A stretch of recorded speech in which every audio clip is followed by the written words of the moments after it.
Salut, c'est Yann. Aujourd'hui, je voudrais vous parler d'une petite réflexion qui concerne le fait d'écouter davantage votre raison plutôt que vos émotions. Donc, on va voir dans cette vidéo pourquoi et avec quelques exemples. Allez, c'est parti.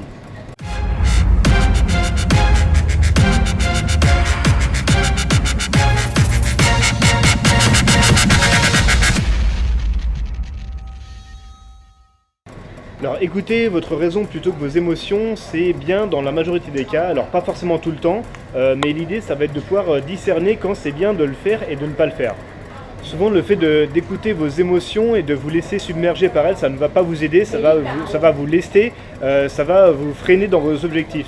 Je vous donne un exemple, par exemple, moi c'est un truc qui m'arrive un peu trop souvent justement, c'est le matin en se levant, si on écoute la raison, on devrait se dire allez on se lève sur les chapeaux de roue, on va faire une bonne journée de boulot et puis c'est parti, donc on suit la raison pour pouvoir bien attaquer la journée, alors que si on écoute ses émotions, on va plutôt rester dans le lit à glander parce que c'est confortable, parce que c'est plus facile, parce que c'est la voie la plus facile en fait à suivre. Donc du coup ça nous aide pas du tout et ça nous leste complètement.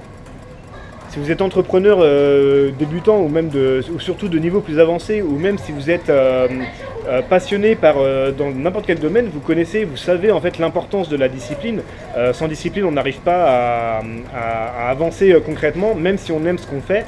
La discipline, c'est vraiment ce qui fait la différence. Et la discipline, finalement, c'est quoi? C'est écouter la raison plutôt que d'écouter ses émotions qui, encore une fois, vont faire en sorte qu'on va se laisser aller, qu'on va pas forcément glander grand-chose.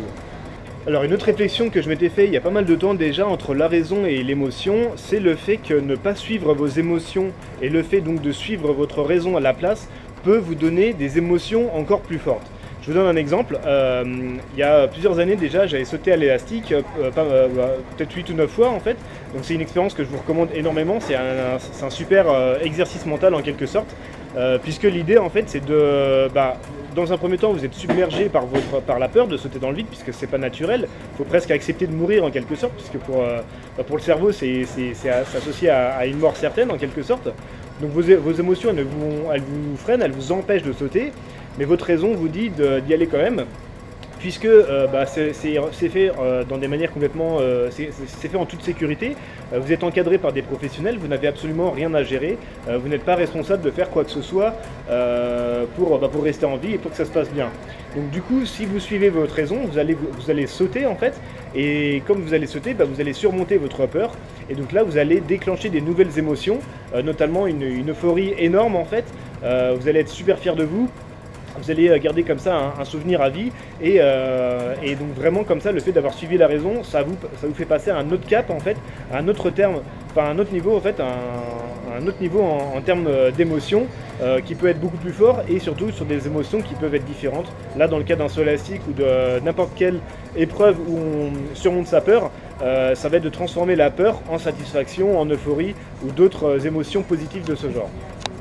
Alors pour des expériences un peu extrêmes comme le saut élastique ou le saut en parachute, moi personnellement c'est des trucs qui me font absolument kiffer, mais il y a d'autres domaines en fait où c'est extrêmement dur en fait de surmonter sa peur.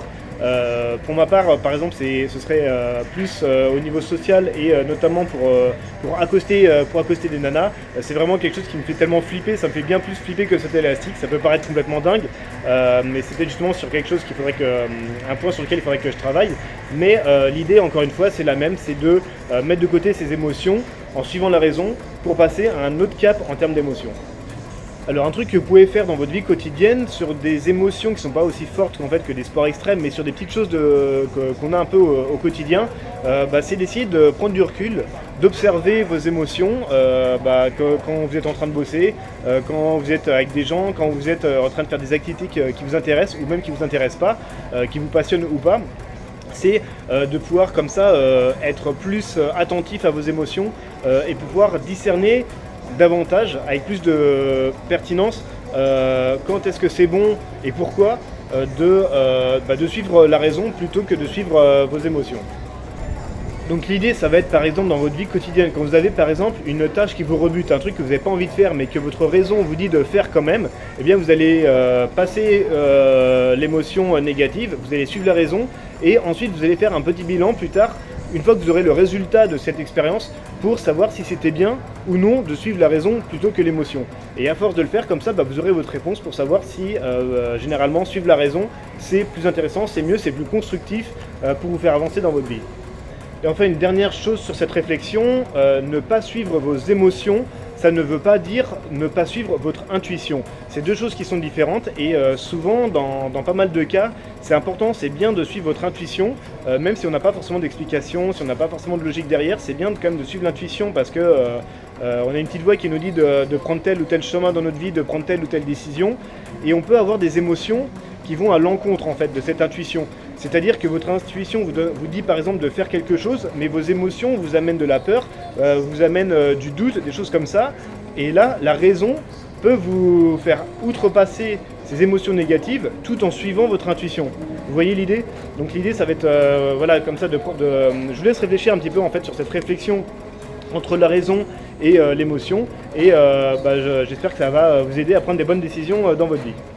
Voilà, si cette vidéo vous a plu, je vous invite à la partager sur les réseaux sociaux. Vous pouvez me suivre sur Facebook et sur YouTube pour voir les prochaines vidéos. On parle de pas mal de choses sur cette chaîne, de life hacking, des petites choses pour améliorer votre quotidien et pour être plus heureux. On parle de business sur internet, de comment être indépendant financièrement. Et on parle de voyage, de nomadisme, de pouvoir bouger et voyager et bosser un peu de n'importe où comme vous le souhaitez. Et de développer comme ça un mode de vie autour de ce thème-là. Je vous souhaite une très bonne journée, je vous dis à bientôt, ciao ciao.